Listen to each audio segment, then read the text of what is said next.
Não sei você, mas eu não me lembro exatamente o dia que eu aceitei Jesus. Eu sei que muitas pessoas têm as datas, sabem onde estavam e muitos outros detalhes desse dia tão especial. Só que o meu processo foi diferente. Muitas vezes os processos de discipulado não são iguais, gente, para todo mundo. Eu cresci num ambiente onde minha mãe era cristã e meu pai não. E eu frequentava a igreja.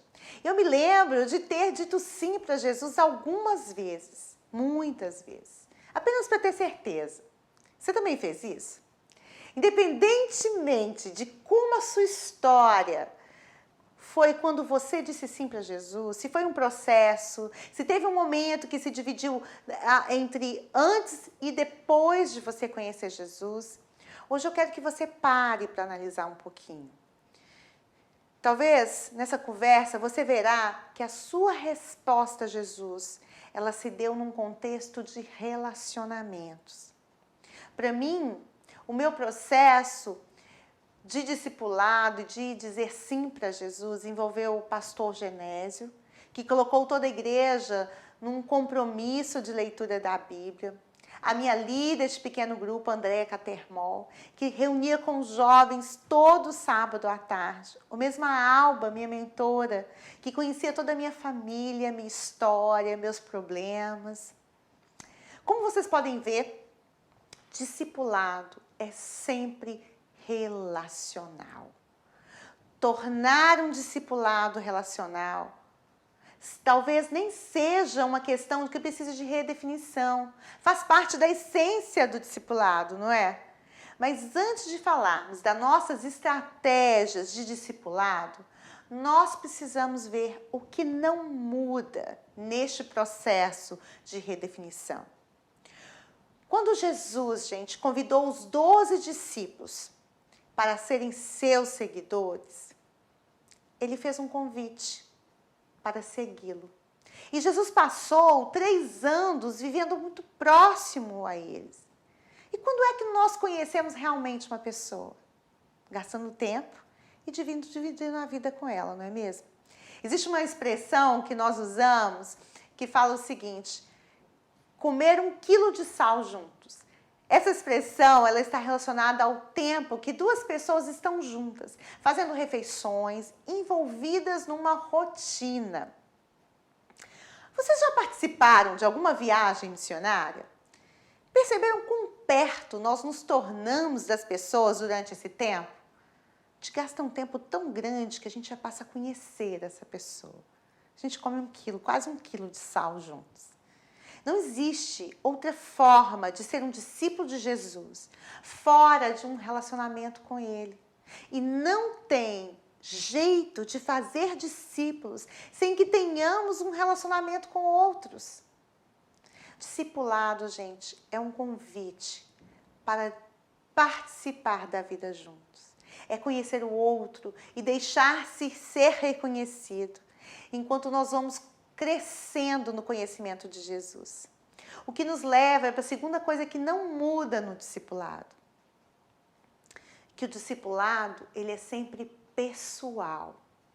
Tem um livro no Orange chamado It's Personal.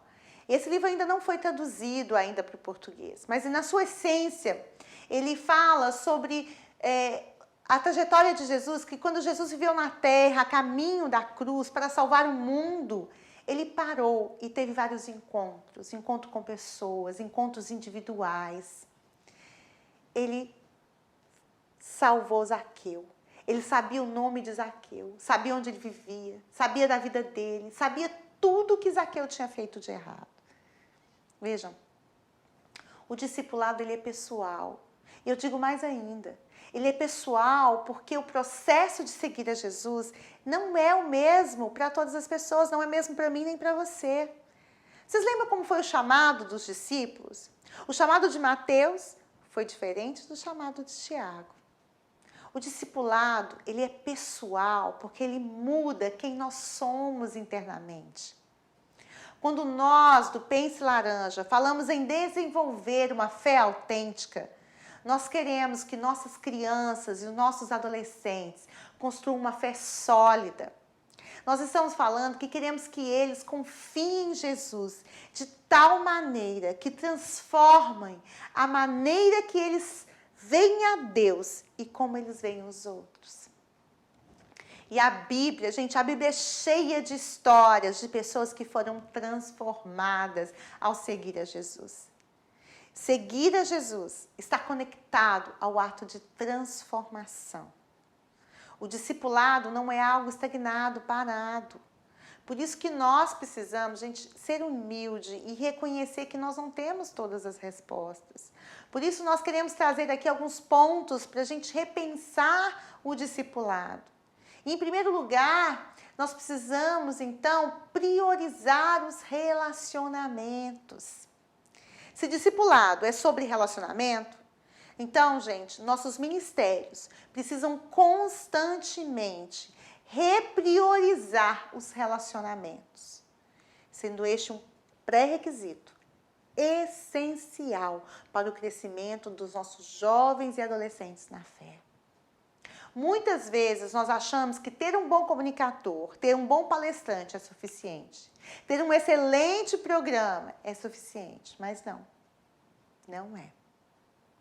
Quando se pensa assim, você perde o foco. Você perde-se no desenvolvimento do relacionamento mais profundo. Segundo as pesquisas que nós temos visto junto ao Orange aqui nos Estados Unidos e no Instituto Fuller, existem 2 relacionamentos que têm o poder, o potencial de ajudar os jovens e adolescentes a seguir a Jesus. O primeiro deles são os pais e o segundo são os líderes de pequeno grupo. Qualquer ministério que quiser seja efetivo no discipulado com jovens e adolescentes deve gastar mais tempo e energia em cultivar e suportar esses 2 relacionamentos. Mais do que qualquer outra coisa que vocês venham desenvolver, gente. Mais do que eventos, mais do que programas, mais do que criar currículo. É por isso que aqui no Pense Laranja nós acreditamos na estratégia de equipar os pais e na cultura do pequeno grupo, com líderes que investem, que conhecem o nome e a vida dos seus liderados. Em minhas conversas com líderes, tanto no Brasil como aqui fora no Brasil, onde eu moro, eu percebo que durante a pandemia, os líderes que investiram mais tempo em passar com seus liderados dentro do pequeno grupo, através de videochamadas, tiveram maiores e melhores resultados. Ou seja, eles focaram no relacionamento. E eu digo mais, eles disseram que eles querem continuar fazendo o que eles desenvolveram durante a pandemia. Uma escuta maior dos seus jovens e adolescentes, de gastar mais tempo se divertindo com eles. E como eu falei, eles fizeram isso através de videochamadas.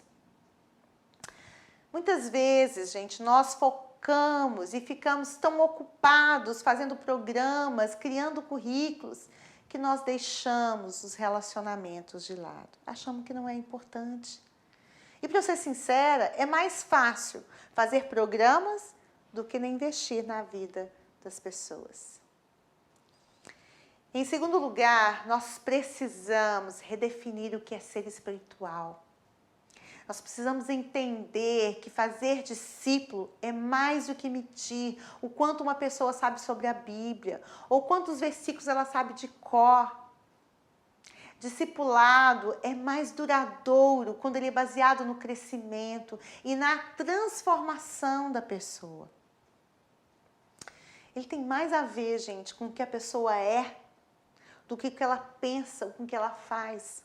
Muitas vezes, nós fazemos do discipulado mais sobre vamos encher de conhecimento, de informação, de regras, de estilo de vida.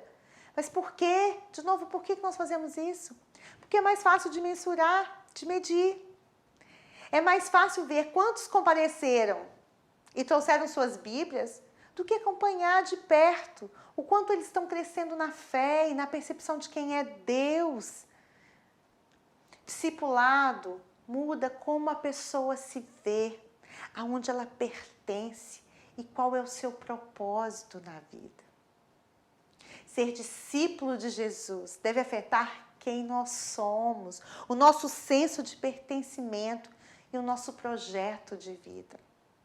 Agora nós vamos avaliar essas 3 áreas, porque o jeito que um adolescente vê a si mesmo como sendo uma criação do nosso Pai, que é perfeito, ele impacta, gente, tremendamente a vida deles e o que eles serão no futuro.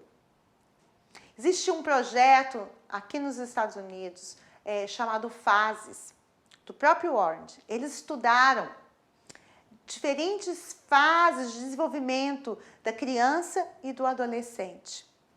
E eles levantaram durante essa pesquisa várias perguntas para cada faixa etária.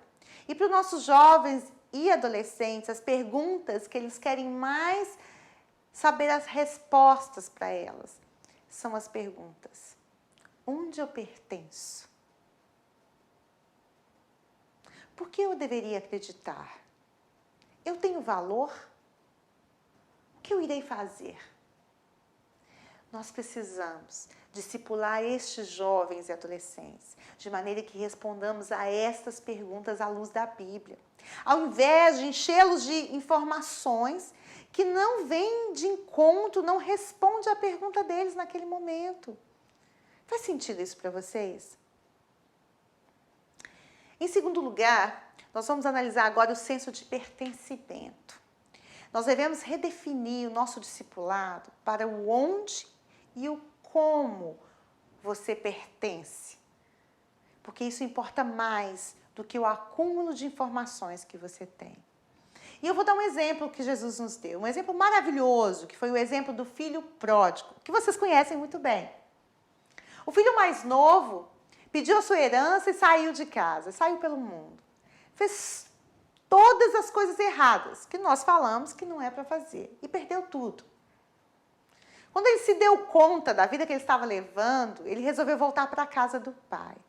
Vocês podem imaginar o que aquele filho sentiu voltando para casa pensando: como será que eu vou ser recebido pelo meu pai?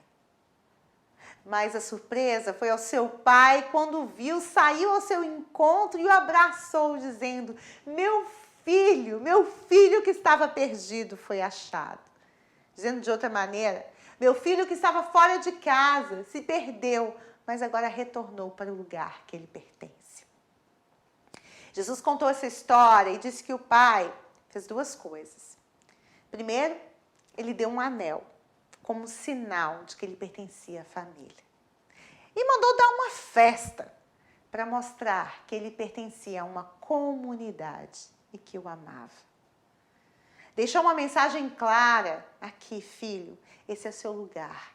Você pertence aqui, onde você é amado, você é perdoado. Pertencimento para nós cristãos está ligado à graça. E a graça diz que você pertence à família de Deus, não porque você merece, você faz tudo certo, mas porque Jesus te ama e te perdoa.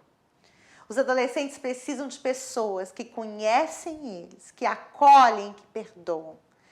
Em terceiro lugar, discipulado deve nos dar senso de propósito na vida. A forma como você vive deve falar mais alto do que as coisas que te incomodam. Por muito tempo, nós colocamos medos nos nossos adolescentes. O que eles não deveriam fazer, que destruiria a fé deles. Muitas vezes nós focamos na mensagem do que não fazer. Não fume, não beba, não fique grávida. Não. Mas Deus não nos deu espírito de medo. A adolescência é uma fase de desenvolver nos jovens todo o potencial deles. Não por medo. Eles estão num tempo de se conhecer e de arriscar. Eles precisam saber que estamos prontos a perdoar quando eles se arrependerem. É tempo de redefinir discipulado e falar menos sobre o que nós somos contra e mais sobre o que Deus pode fazer em nossa vida. Então, o que é discipulado? Discipulado é seguir a Jesus juntos, em nossos relacionamentos pessoais, de uma maneira que transforma quem nós somos, nosso senso de pertencimento e o nosso propósito de vida.